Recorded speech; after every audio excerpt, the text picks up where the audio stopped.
Outro aspecto para terminar, doutor Miguel, muitas multas, né? Multa de trânsito, multa sobre pagamento atrasado, multa de lojas, essas coisas. Nesse caso, por exemplo, a pessoa ela foi multada, ela não sabe ou manda ali uma cobrança indevida, coisas nesse sentido. Não chega até ela e aí vence. Como é que essa pessoa ela faz? Ela tem algum recurso? Ela pode procurar o PROCON para justificar? Olha, chegaram aqui algumas cobranças, né? Já com datas vencidas. Certo. Aí como é que a pessoa ela age nessa situação? O André Marques, aí o que pega muito é a capacidade de produção de provas. Porque vai ficar a palavra dele contra a palavra do credor. Porque o que ele vai dizer? Eu não recebi. O credor vai dizer, recebeu. Isso. A produção de prova aí é que fica aí um terreno meio pantanoso. Mas em regra, se ele tiver a prova de que realmente não recebeu, ele não tem que pagar algo que ele não tinha conhecimento. Cabe também ao credor ter a prova de que ele realmente tem ciência daquele fato. Então precisa do recebi, da contrafé daquele documento. Quando isso não existe, em regra, a posição do PROCON é de posicionar na defesa do consumidor. Porque o consumidor, em regra, para nós, tem razão. Agora, nós não vamos fortalecer nenhuma posição de levar vantagem, mas uma posição de justiça. Correto. Doutor Miguel, obrigado. Agora, só uma última dúvida aqui, porque normalmente o carteiro, ele não tem o hábito, apenas assim, a menos que seja um AR, um SEDEX, alguma coisa assim, ou uma questão mais assim, que exija o aceite, o carteiro ele pega a assinatura da pessoa. No caso, ele coloca ali a correspondência toda dentro da caixa de correios. Aí o senhor fala que o cidadão tem que produzir provas. De que forma ele pode produzir essas provas? Que o carteiro passa lá, entope a caixa de correio deles, aí ele vai ver lá depois coisas vencidas. Qual tipo de prova, mais ou menos, ele pode se resguardar numa ação ou até mesmo num possível entendimento? Exatamente aí que eu falei para você, e aí eu reafirmo para todos os telespectadores, que é o terreno pantanoso. Como produzir essas provas. Isso. Aí nem o credor tem como produzir a prova do aviso do recebimento, que é o AR, o aviso de recebimento, Isso. e nem tampouco aquele que vai pagar tem como provar que não recebeu o aviso. Esse campo minado aí de indefinição que às vezes deixa até o próprio PROCON em dificuldade, porque não tem provas consistentes, nem de um e nem de outro. E aí precisa prevalecer o bom senso. Mas como eu falei antes, sempre que tem essa indefinição, no nosso entendimento, o consumidor tem razão, porque cabe ao credor, que é detentor de mais estrutura, de mais condições de documentar tudo isso, fazer prova das suas ações, fazer prova do método que ele trabalha, fazer prova em que cientificou das obrigações do devedor.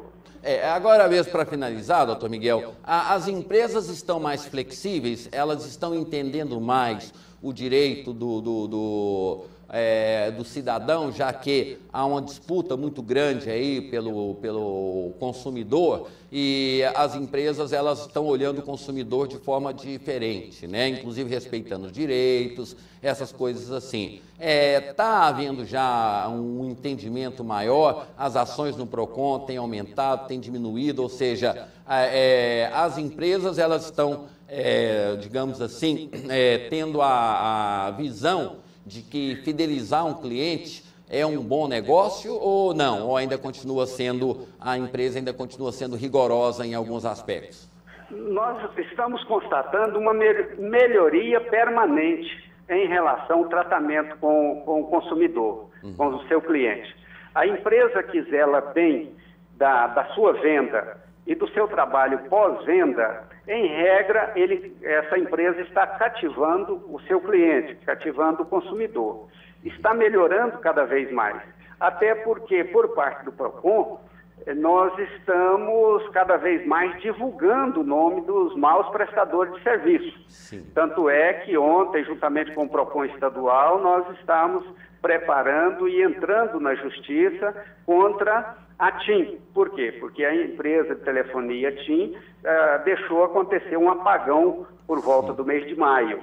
Exato. Também um outro documento que o Edemundo e a doutora Darlene assinou ontem foi notificação à Oi pelos maus serviços prestados à comunidade. Então, nós, à medida do possível, vamos estar citando essas empresas para que os consumidores possam conhecer as más prestadoras de serviço e optar por aqueles que prestam serviço de melhor qualidade. Então, à medida que a gente divulga, o prejuízo dessa empresa é muito grande. E tendo consciência de que esse prejuízo é grande, eles estão zelando bem do seu cliente para ter uma boa fama. Porque a má fama vai cada vez mais distanciando o seu consumidor, o seu cliente. Agora, assim, eu falei que era a última pergunta, agora é a última mesmo, né? Esse atendimento virtual, doutor Miguel, sempre vem aquela coisa assim, anote o número do seu protocolo de atendimento. Só que ninguém anota. Para fazer prova, né, até para a pessoa pedir depois a gravação, ou seja, de algum serviço, alguma coisa que não foi feita, ela tem que produzir provas. Então, ela pode anotar e pedir cópia da gravação, aonde a empresa promete cumprir o serviço em determinada data e não cumpre. Talvez essa gravação seria a maior prova contra a empresa? Sim. Com certeza. Quando fala desse protocolo, é inteligente anotar. Algumas empresas até colocam uma gravação. Quer que repete o protocolo? Isso. Então, as pessoas precisam anotar esse protocolo na linha da produção de provas de que efetivamente fez uma reclamação. O call center, muitas vezes, ele deixa a desejar. Não sei se pela distância, o que acontece, mas, em regra, o atendimento presencial, ele tem mais qualidade, o atendimento presencial é melhor para o consumidor, para o cliente. Mas as grandes empresas estão optando muito por esse atendimento de call center. Mas nem por isso deixa de ter prova. Para nós, do Serviço de Proteção do Consumidor, esses protocolos que o cliente leva, que o consumidor nos apresenta, é uma produção de prova, sim. E isso, em regra, tem surtido bons efeitos e facilitado muito o debate, as negociações com as empresas. É quase uma confissão de culpa, né? Quando você tem um protocolo, estabelece um prazo, esse prazo não é cumprido, é quase uma confissão de culpa que a empresa acaba fornecendo ao consumidor, né? Ou estou errado?